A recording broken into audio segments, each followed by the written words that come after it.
Welcome in, everybody, to the 50th episode of ZB's Horsepower Talk. As always, I am ZB, Zack Brown. Going to have a little bit of a different episode right here. So, if you're watching this on YouTube, you're about to see a really cool portion of this. Clips from a little bit of every episode so far, basically as a thank you to everybody that's already tuned into this show. And if you've enjoyed it, go ahead and tell a friend. We'll recap very briefly on what happened this past week, but as you know, this week is big time into Daytona. So, right after the intro, let's check out the little montage I have. So, let's get to it.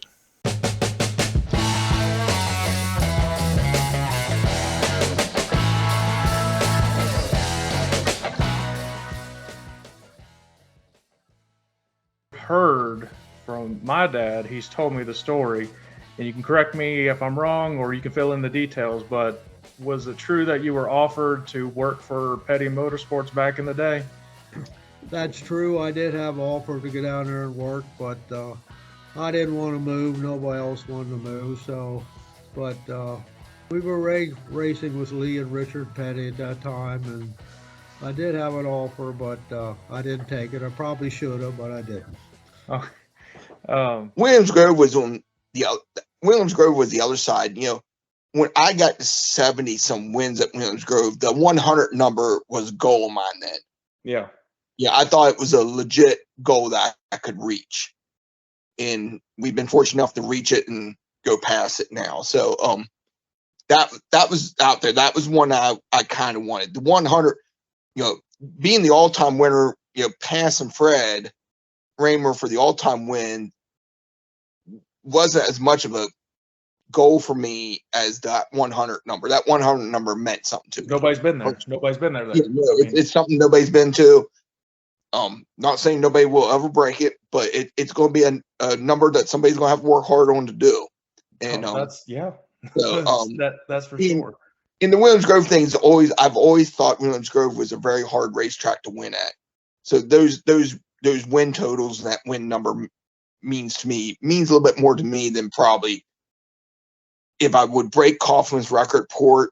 That's great, but I still think the Grove number still means a little bit more to me.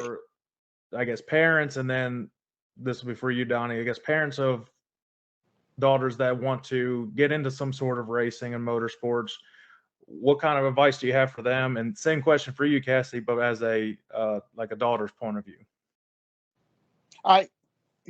Actually how Cassidy started out, and one of my sponsors at the time actually got her the car, bought her the slingshot, and kind of, I'm going to say, forced me into it, or I probably would have never have done it for, maybe when she became of age to run sprint cars, but otherwise, and it was a good way to go, even though I'm going to say those slingshot cars were probably more of what you would do if you were going to run a modified in your career rather than a sprint car. But anything you look at, the quarter midget thing, the go-kart thing has become so advanced, and you really have to spend a lot of time and dump a bunch of money, in those cars, where this car, everyone kind of had the same cars, and you had to go buy the motor somewhere, and it was kind of a lot more controlled than most of the other divisions out there, for kids. So it actually worked out, good, and it's good to get in for a parent. We came from racing, but a lot of parents' kids start, don't know that much about racing, and it's a pretty easy division to start in for anyone. You don't have to have racing experience. There's only one shock to run. There's only a couple coil springs. It's not really that much to learn on those cars. So that, something like that is to me a lot easier to get started for most parents. Cassidy? I think for me, just the biggest thing is racing as much as you can and racing consistently.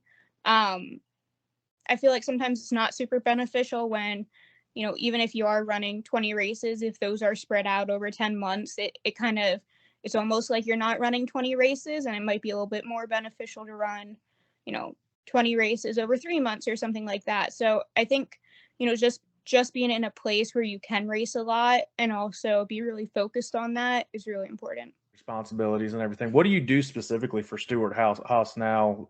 Do you like promote things on their social media platforms and things such as that? I know some, or do you kind of do things at the shop behind the scenes and with the content with that?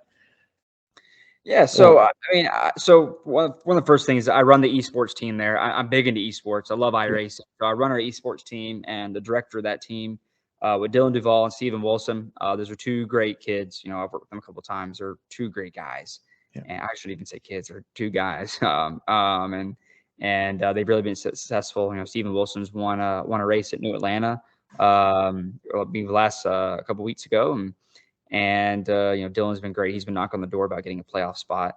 But also just, the partnership marketing team, working with Smithfield, Ford, Monster Energy, and Sunny D. It's basically just taking care of what are the needs they have at the racetrack, transporting, whether it be transportation, just making sure they're taking care of all their needs. They have being the suites, just talking with them, taking care of them. It's just really cool because you had the opportunity to meet so many people within a company, whether it's Smithfield, Monster Energy, or Sunny D, and just essentially working with these guys and learning about their backgrounds, where you can maybe learn a lot of stuff yourself. And just, it's really, I look at it as a great networking opportunity just to meet them, talk with them. So I know Flo has come in big time in the last couple of years and broadcasts a lot of the races at Port Royal through their network. How has that relationship, I guess, grown in the last few years, and as they're just showing tons of your races now?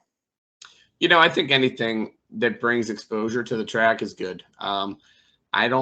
There's a constant argument, and it's gotten bigger and crazier these days, obviously, with the way things are, and everyone's wondering if it's helping, if it's hurting, are we getting enough? And I tell you, Flo's a great partner of ours, and we get emails once a week or saying, hey, I used to live in Port Royal, and now I live in Missouri. I wish I could get back. I don't come home very often, but I get to see the races every week, and I can't thank you enough. Like, that's what Flo's for. Do you think South Boston will come back to hosting some sort of major NASCAR series again? Other than just speculating, which I'm careful not to do I see it being a possibility down the road? Yeah, absolutely. I think you've seen that, especially the truck series has started to balance that out a little better. How, as a spotter and everything, how long did it take for you to develop that chemistry with Danny and both of you become comfortable with one another, understanding each other's lingo and what you need to do? I feel like it was fairly quick. One of the things that the NASCAR app allows, and actually Toyota Racing Development has, which I think most manufacturers now have it, a certain form of it, but we have an audio, so they record pretty much every race, every practice, every qualifying session, and they put it into a file, and I can go back myself and pull 3 years worth of radio transactions from every race for the last 3 years. Now it goes deeper than that, but I only have access to the last 3 races, or 3 years of races. So Denny because I was at Red Bull with Brian Vickers before I came to Denny. They were a Toyota affiliate, and they were shutting down. They told us that probably around May of 2011 that at the end of the year they were shutting down and gonna go back to just concentrating on the F1 stuff. So Denny was looking to make a change, and he had heard some of my audio from Toyota, and he reached out to me and was like, hey, I hear you're going to be available next year. Is that true? And I'm like, yeah, I don't have anything set in stone. Got a couple opportunities to go to different places, but I'm still available. And he reached out, but this was also 2012 was back when we used to do the preseason testing in Daytona for several weeks leading into the season. And not only did he change the spotter position, but they also changed crew chiefs going into 2012. So he had Darian Grubb coming over from Stuart Haas Racing in his ear, which was a new voice. He had me in his ear, which is a new voice. The core group of the team had stayed together other than those two positions. So he had familiarity around him, but he did have two guys that are on the radio majority of the time talking to him new. But yeah, I don't feel like it. We won, I think, our third race out. I think we won at Phoenix, the second or third race out of that year, on a pit call by Darian and Denny being able to save fuel.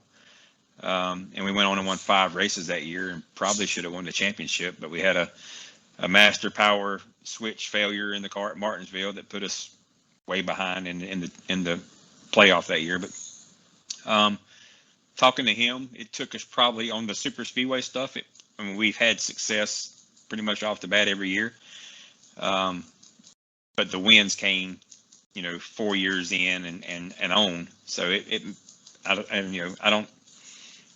That's more of a question for him, I would say, as far as how long it took. But it seems like it was pretty simple. This seemed pretty seamless. Yeah. It didn't take me long to recognize if I gave him not a directive, but if I gave him a call or something that I saw or cleared him into a hole, there was no hesitation pretty quickly. If I cleared him to a tight hole, he was jumping in as quick as Brian Vickers, who I'd worked with for the last 3 or 4 years. So it seemed like it was pretty seamless. How many Daytona 500s do you have with him? We've won 3. I mean, no big deal. No big deal. Yeah. I mean, What do you do during the days of the races and stuff to, I guess, mentally prepare yourself for that race? Because, and I've said it over and over again, driving is racing is just as much a mental game as it is a physical game.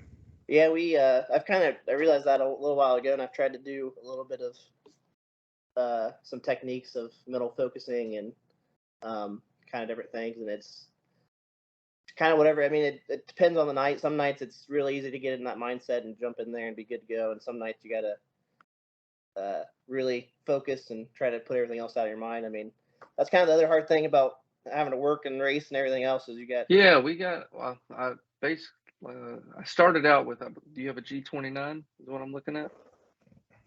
It's got the blue. I can see the blue. Yeah, it's a G20. That was my first wheel that I had. It's actually up in the attic now. Throughout the time I've upgraded. We have a Fanatec rig here. So yeah, we have the car. I have a MPI rig, Max Pappas. He released, not only does he make steering wheels for the real guys, the best steering wheels you can find out there. They released a Sim rig last year. They have a part of their Sim Max collection. They have wheels, gloves that you just released. Yes, I do wear gloves while racing. Hey, that's one thing. Hold up. Yeah. I got my skull gloves. I mean, it makes you race better. It's scientifically proven.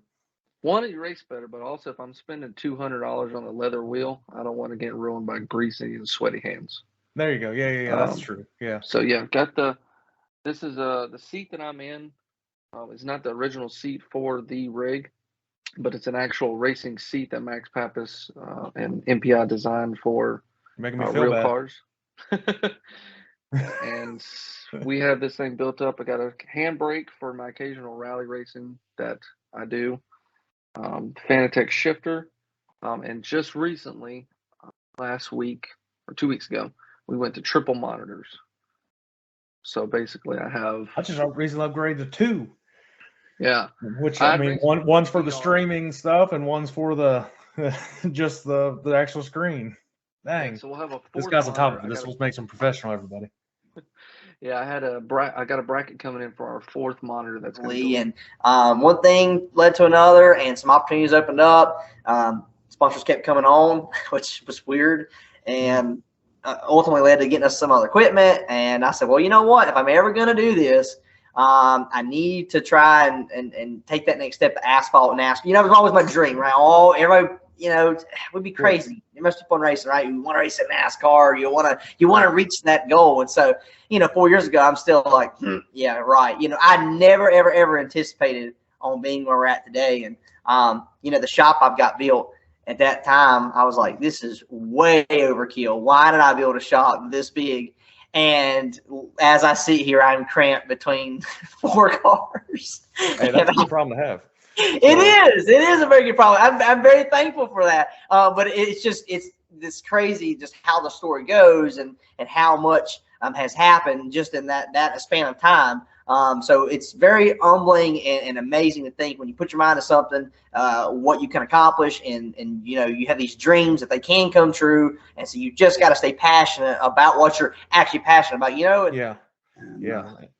And so was there a track that you liked the best? I know you said you had success at Weed Sport, but you didn't really care for. Is there one that was it Grandview was your favorite since you're there? Or?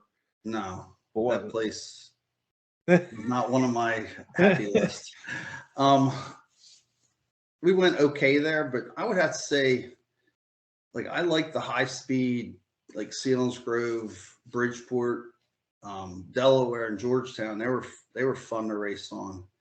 And then the track up in Canada, Granby, that was a high speed, fast, flat out track. So I sort of like those. Not a big bull ring kind of guy, although Weedsport is a small bull ring type place. But I like the big super speed, the fasts. Is it just for the racing, or is it just for the actual just thrill of it, because you got the higher speeds? No, I don't know. I mean, I liked Selinsgrove was fun. Sort of narrow a little bit, and coming out of 2 is narrow, but I don't know. It's just a track. Well, I hope you guys enjoyed that. Like I said, I can't believe it's been 50 episodes. It's been awesome.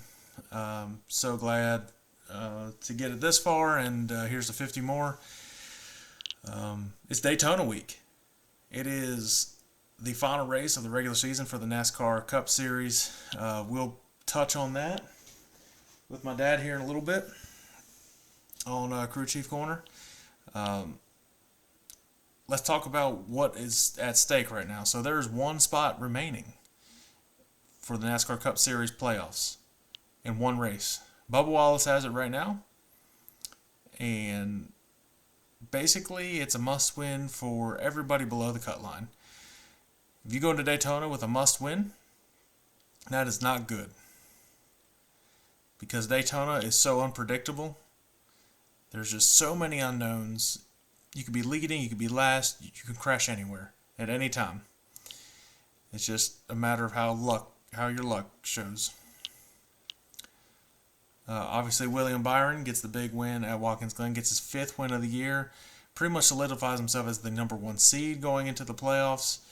Martin Truex Jr. with another consistent run pretty much locks up the regular season title as well. Huge for Truex. What a bounce back year, boosting his confidence, and to come back for another season in the 19 car for Joe Gibbs in 2024. So really cool to see Truex do that. Unless something catastrophic happens and Hamlin jumps him at Daytona, Truex will take care of it. Real quick, let's do the power rankings. So if you haven't seen the races this past weekend, go ahead and check them out. The Outlaws is a big-time shakeup, and NASCAR, pretty big shakeup as well.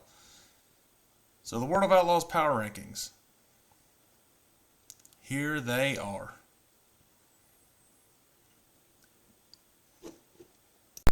Dropping down the whole way to number 5.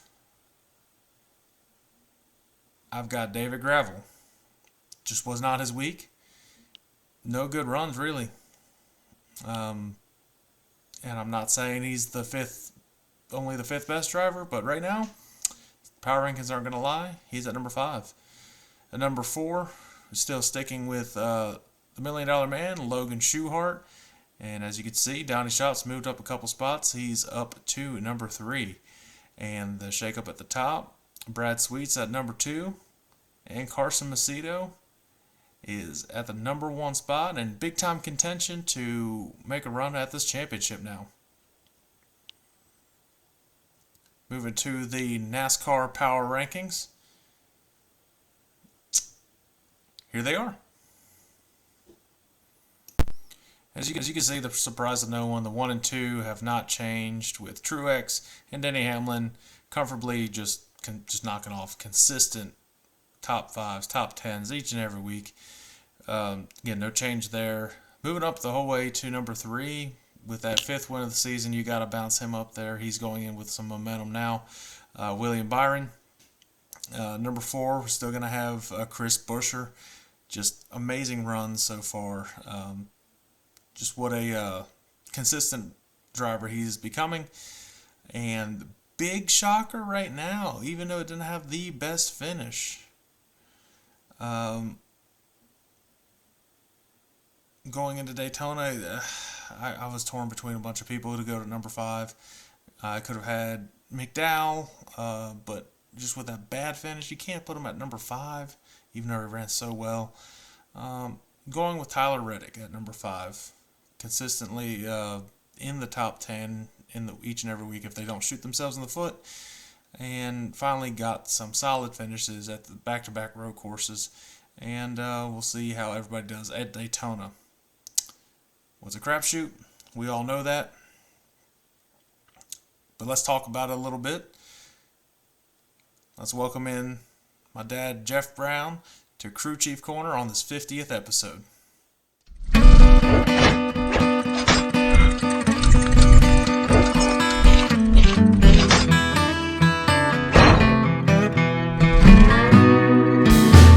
Dad, well, welcome back. This is the 50th episode of Horsepower Talk, so it's crazy to think we've already gotten to episode 50. I don't know how many of Crew Chief Corner, probably not too much far off of that, but a lot of cool animations I've been trying out, a bunch of different things, and it's, I don't know, it's been fun so far. That's cool. Yeah, I mean, congratulations on your 50th, and let's go for 50 more. Yeah, at least. And then see if people pick the show up. So ESPN, we're calling you. This week is all about Daytona. I mean, we got all these other races and stuff, but both of our backgrounds are Daytona. This is one of my favorite tracks, if not my favorite track. It's always a question mark going into the driver's schedule. Nobody knows what's going to happen. Yeah. You can be running up front and you can still wreck, Larson, and you can be running in the back, wreck, Larson, and it just doesn't matter. It doesn't matter where you're at. So wrecks can happen anywhere. Blown tires can happen anywhere. Squirrel bag drivers happen everywhere. It's a little bit like that. And when you go into qualifying, all you got to do is just put your foot on the gas and hope your crew set you up a decent car, because there's not a whole lot more you can do with it. So the biggest thing is, this is, for the Cup Series, the cutoff race, and there's one spot left. And Bubba Wallace has a 20-couple point lead right now, and unless he really wrecks, he's probably safe. But and he's got a very good shot at winning this race. He's a good restricted plate racer. But just like everybody else, there's a chance he gets caught up in a wreck. There's about 2 drivers that could probably get in on points over, like either Bubba or Suarez. After that, everybody's a must-win. And if you're relying on Daytona as a must-win, that's not a good sign. Now you have to pull that golden horseshoe out of your butt if you win Daytona anymore. I just, Yeah. And especially we got desperation race. Yeah, and people are going to be, there's going to be very little give and take throughout this whole race. And desperation comes mistakes, whether it's on the track, it's on pit road. We saw that last week with Chase Elliott. They're in the mode like we have to win, and now they have to win, and that you're going to see. I think you'll see that a lot with these drivers. Keselowski and Harvick are locked in now, so that's one less thing they have to really worry about is racing in through Daytona. But we're going to start off with Daytona and talk about this, preview this. It's first time they're back there since the 500. This is a Saturday night race, so I'm not down there, so likely it's going to be very beautiful Yeah, weather. weather looks good right now. Of course it does. And so I guess kind of talk about what is the main difference they're going to see from the 500 to this race from Daytona in February to Daytona in end of August. Heat and humidity. So it's definitely in August at Daytona. I know it's a big track, but actually handling will come into factor on this. Probably not so much for qualifying.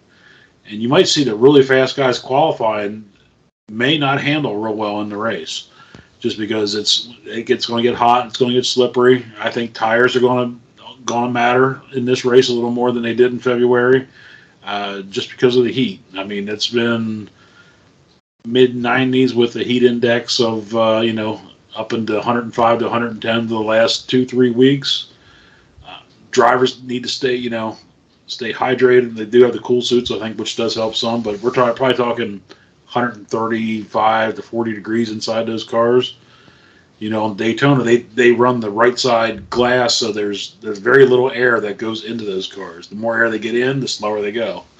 So they're going to make the driver suffer a little bit on that. So it's it can be attrition for sure. Heat affects a lot of things, especially humidity. We've seen some issues with the ECU and some humidity. So it could be some strange things you don't normally see in a regular race.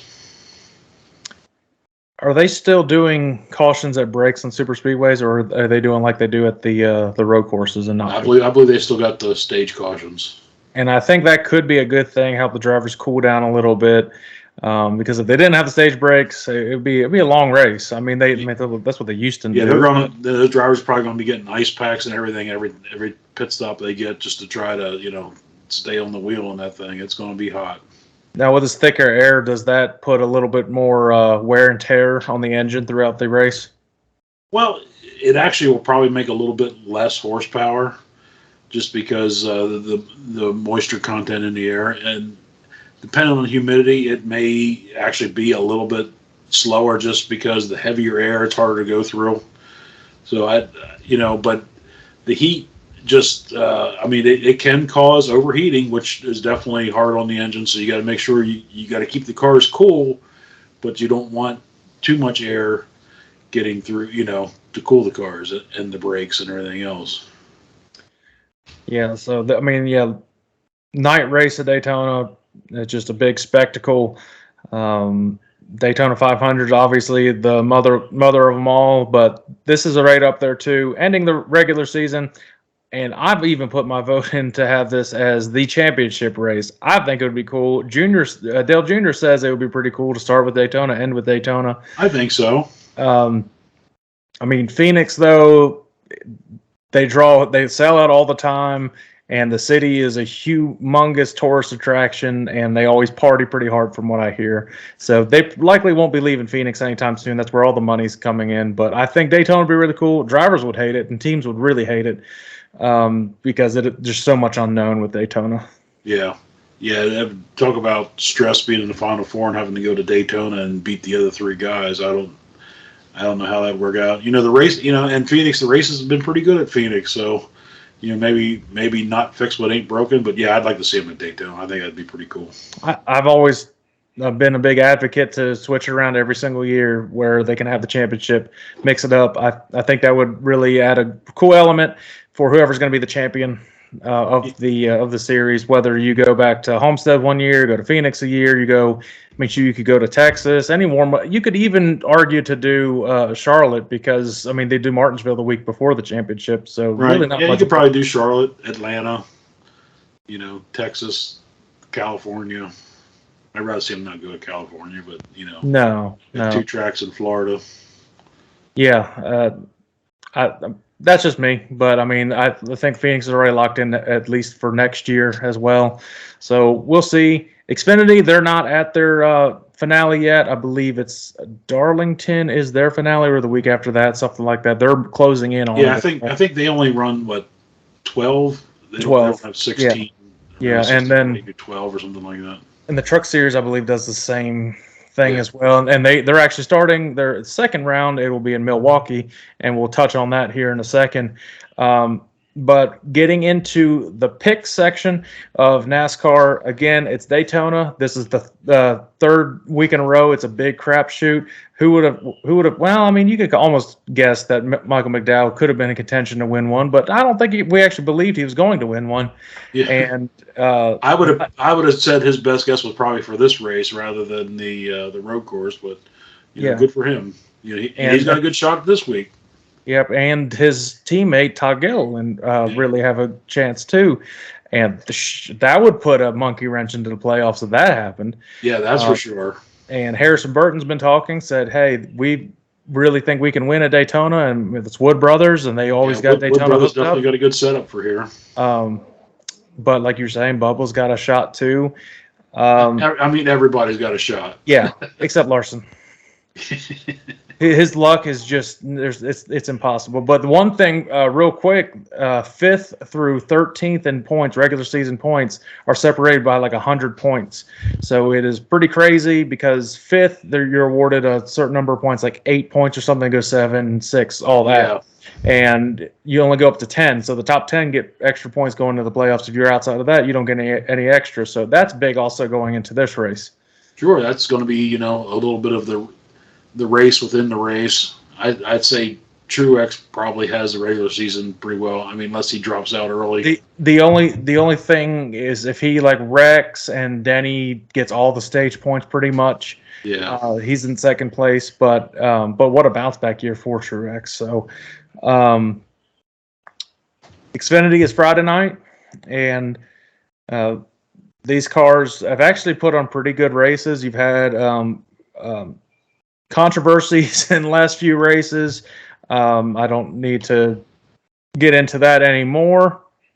But you also have desperation coming because this is where, hey, we need to win now because it's about to happen.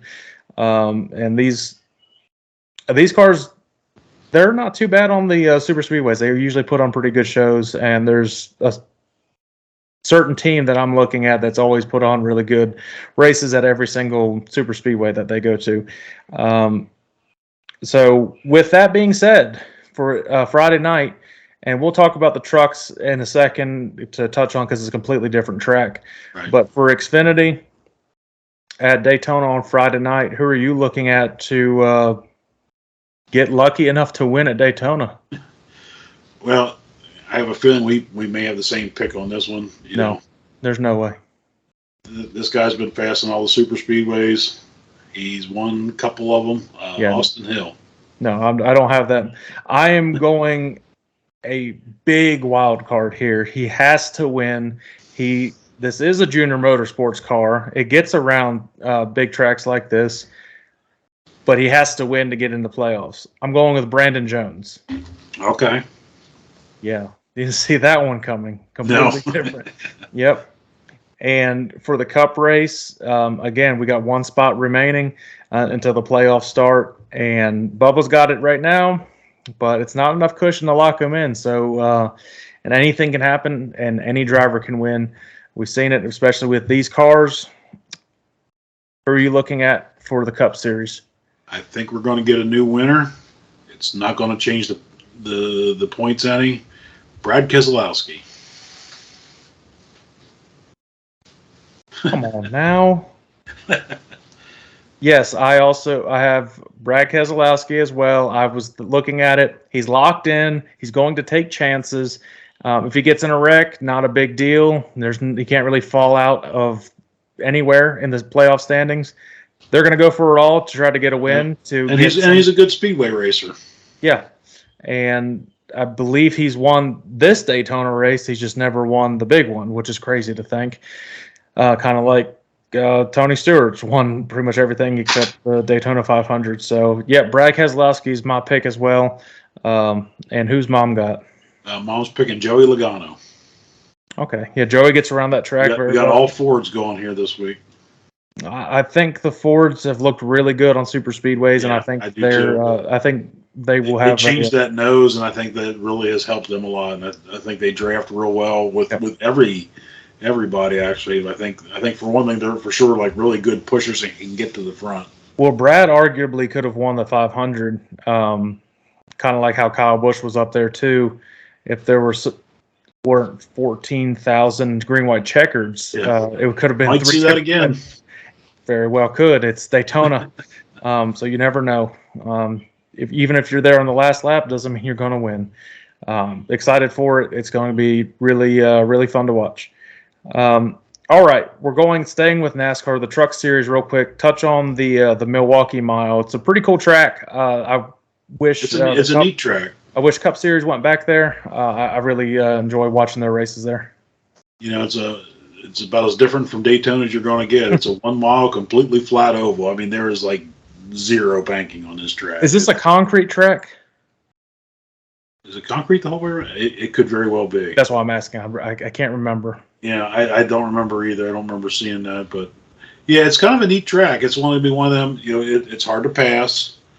You're gonna, I think you're going to have to do the bump and run to get by people, and the trucks doing that, they're probably going to cause a lot of crashes. Well, I kind of look at this track very similar to the Gateway track, and that's actually where IndyCar is racing this week as well. I see a lot of similarities between those two tracks. It not near as fast as Gateway. There's no, Gateway has banking, but Gateway is only I think 1.25 miles, so it's very similar in size. It's just it's probably going to race closer to like a Martinsville. I'm thinking as far as trying to pass the cars, where you gotta get up, you gotta get under them, and be able to rotate the corner and accelerate off the corner to beat them down the straightaway. Because I don't think you're going to make any passes on the outside of somebody going into the corner. And I've got a feeling that restarts are going to be key here, and they're going to be pretty wild with the Truck Series. Yeah, I think so too. Going into the second race of this round for them, and a little desperation for some of those guys might be setting in as well. Yeah, and inexperience as well goes along with it. There's a lot of young rookies and things like that in the Truck Series. It'll be very interesting to see. But again, there's about 5 truck drivers I think that have a chance to win each and every week. I don't see any really too different with my pick this week. But for the Milwaukee Mile, the Truck Series, who are you going with? And I believe it is Friday as well. Christian Eckes. No, I think it is Saturday. Christian Eckes. Okay. Different pick for me. I had Eckes a long time ago, and he let me down. And so I've got Zane Smith. Okay. And he's kind of the low-hanging fruit for the Truck Series, kind of the safe pick. But runs very well. But it all depends. It's kind of like how Daytona is. There's a similarity there. Are you going to get in a wreck? But the trucks is just because it's the Truck Series. Yeah, it's usually self-inflicted on the trucks. Yes. Last race this week on asphalt. IndyCar at Gateway is their last oval for the year, and they have 2 more races to finish up the season. It really looks like it's Pelot's championship to lose now. Yeah, he's been the fastest car basically all year. It's hard to go against him. So we're at Worldwide Technology Speedway. Kind of a dumb name, but whatever. It's Gateway. Yeah, 1.25 mile oval. I mean, Indy cars are going to fly around this track. It's fast. The restarts here is going to be one of those going to be key. That's going to be your best bet of passing. Once they get 10 laps into a run, you're going to see them more or less single file out for a little bit. You get long runs. I think you could see somebody getting way out, have a huge lead. So cautions will make this race quite interesting.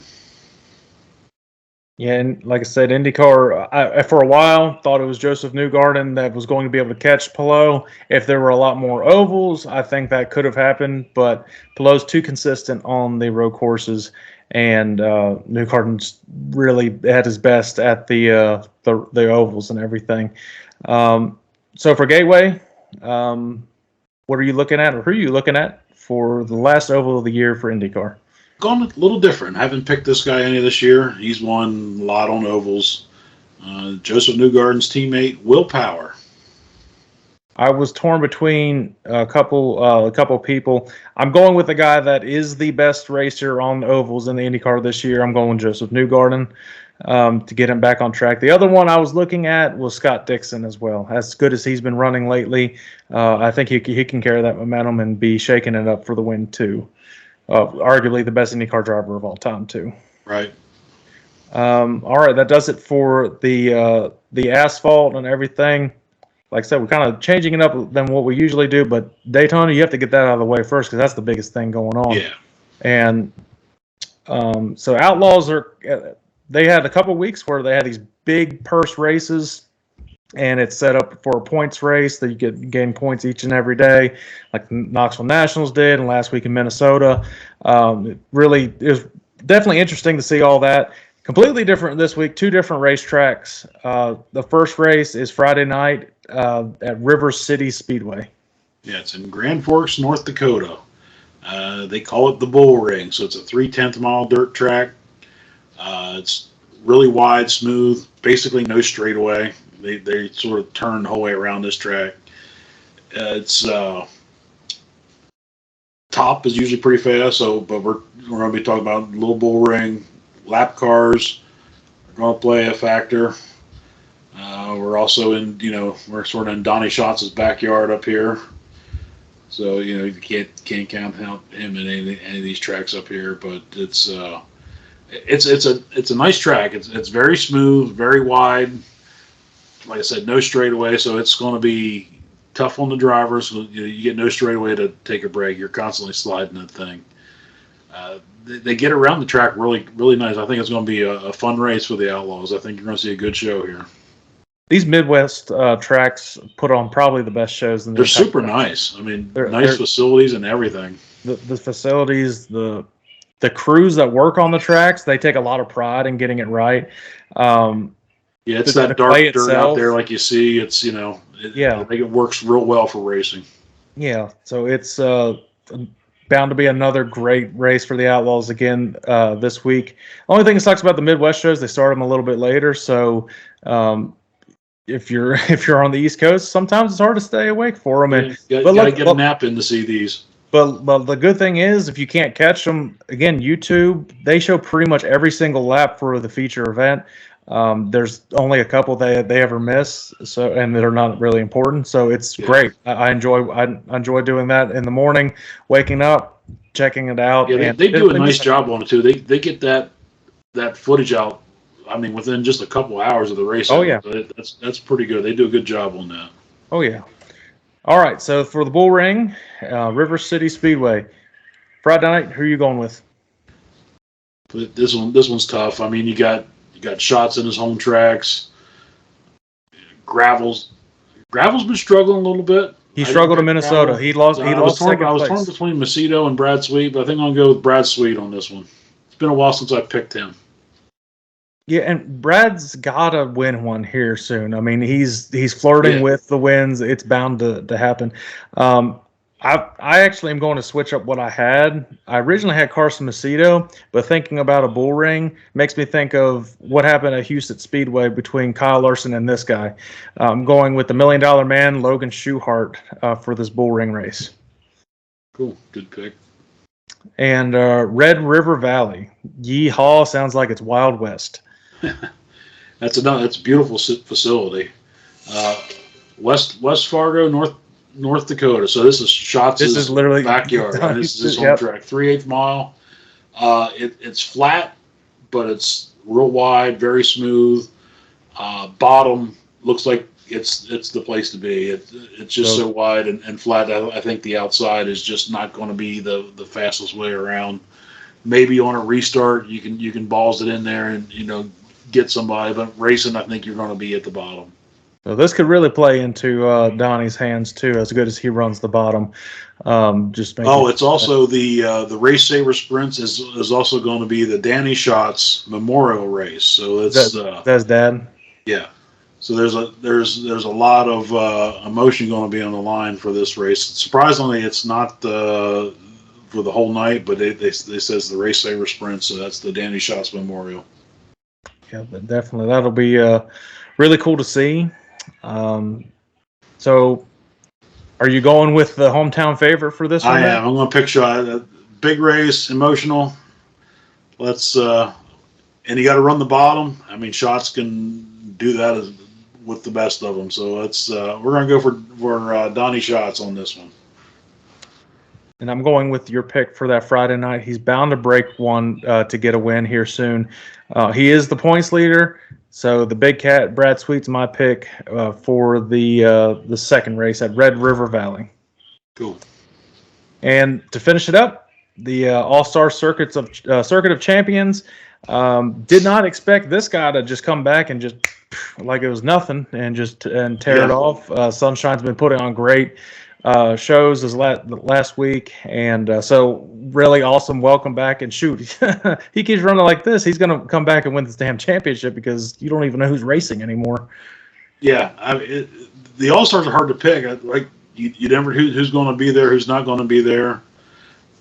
I mean, I think you got 2 cars to pick on a weekly basis. So I guess it kind of makes it a little bit easier to pick. You got a 50-50 shot almost. But I don't remember the guy's name who won the All Stars last week, the local from New York. But kudos to him. He drove. He dominated. He qualified well. He won his heat, won the dash. Good for him. I was like, I was shocked to see one of those guys because I don't know how many 410s they run in New York. As usually, I thought it was more of a 360 thing. So good for him. I'm sure that was a huge win for him. For sure. So talk about it. All Stars are Friday night, Saturday night. They are at Tri-City on Friday night. I think they have raced there this year. Yeah, I believe they have. It's in. It's funny. I looked it up. There's a couple of Tri-City tracks. I had to find the one. So they're in Michigan. So it's a high bank, 3/8 mile. They call it high bank. I'd say it's a semi bank, but hey, kind of like Lincoln. It gets dusty, and the top is the fast way to go. It seems like a lot of the All-Star tracks are kind of built that way. Yeah, but you know what? Those guys on a dusty track, they put on a hell of a show. I don't know how they see. Yeah. I mean, it did look like the lights are pretty good here compared to some of those tracks that the lights are bad and the dust. I really don't know how they see. So. And we've seen some tracks like that too, so we always question that. Yeah.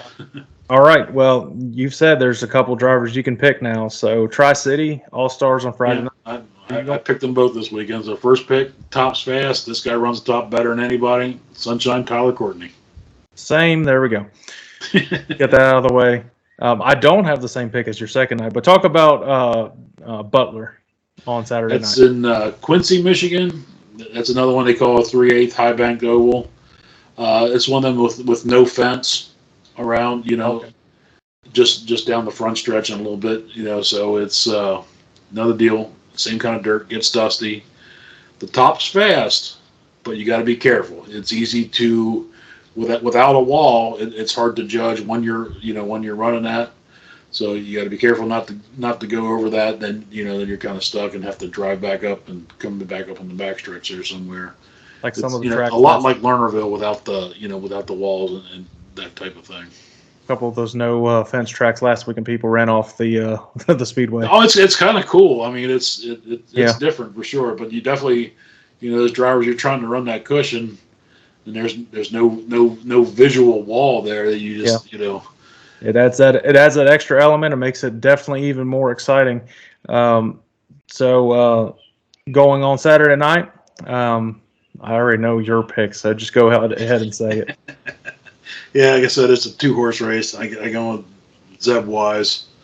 So you never know if Corey Eliason's going to be running or Reitzel or who's running what. And very much could be that Sunshine will dominate and go back to back this week too, with very similar tracks. Very possible. I am going a lot of bit different. Just because I'm not choosing Zeb Wise, that's a lot of bit different. This one I know he's going to race because he's racing the other ones. Now he's not going to make the trip probably. He probably got fired as I'm speaking this. But I'm going with the madman, Kerry Madsen. Yeah, I would think he came the whole way into New York. I would think he's probably going to run this one. I mean, now he won't. I was considering him. That's probably the third one you can almost pick. Yeah, well, I thought Tim Schafer was always safe, and I didn't realize he got canned from that ride. So that happened. But that does it for this, and this ends the 50th episode. So no better week to have a 50th episode than Daytona week. So that worked out perfect, like you planned. And I was making sure because I was losing count, and I had to go back and count. I'm like, shoot, this is the 50th episode that's on YouTube. So that works out great. So time to enjoy some awesome super speedway racing this week, and it definitely won't rain because I'm not going. So it's going to be a lot of fun on Saturday night to watch. So and a lot of good dirt racing as well to flip back and forth. So the remote will get worn out. So you got to bring out a couple TVs, I think. Yeah, I might have like a little sports bar at the house to look at everything. So you guys enjoyed watching this, go ahead, comment down below what else you want to talk about, want us to talk about. If you got any questions, go ahead, shoot us anything, messages, whatever. Follow on all social media platforms. You can find me at TheRealZB93. I've been firing off some crazy stuff on TikTok because I know how to do a meme creator now, so that's dangerous. And then Twitter's the same handle, or whatever you call it, X, whatever, Elon's site. And you can also just make sure you follow on YouTube and notify yourself. So whenever any new episodes come out, also got the new gaming portion of the production site out as well. So slowly bringing that up. So check that out. All right, Dad, 50th episode in the books, but we will see you next week for the 51st. Good deal. Yep, 51st and first round of the NASCAR playoffs. It's going to be a lot to talk about next week. And it's at Darlington, and I'm excited. That's one of my favorite tracks. Yeah, it's a good track. All right, Dad. See you next week. All right, bye.